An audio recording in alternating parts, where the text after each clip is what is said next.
এখন এত গরম পড়েছে, তো ছাঁচটা বানাচ্ছি, কী করে বানাই।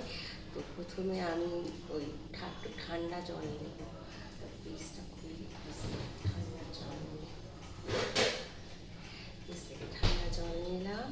আর একটু লস্যিটার মধ্যে এর মধ্যে টক দইটা ছেড়েছি। এটা আমার টক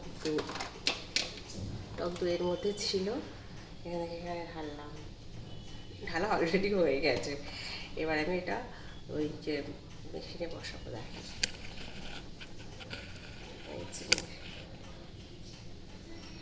ঢাকনা দিলে। এর মধ্যে একটু দেবো হচ্ছে এই যে, এর মধ্যে একটু লবণ দেবো,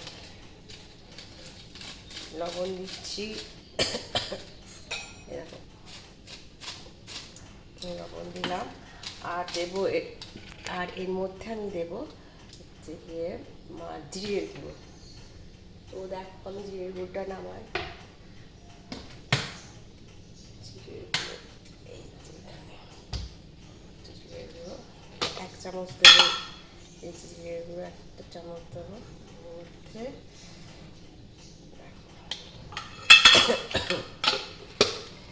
এবার ছাঁচটা এখানে যে মিক্সিতে আমি পেস্ট করবো, জাস্ট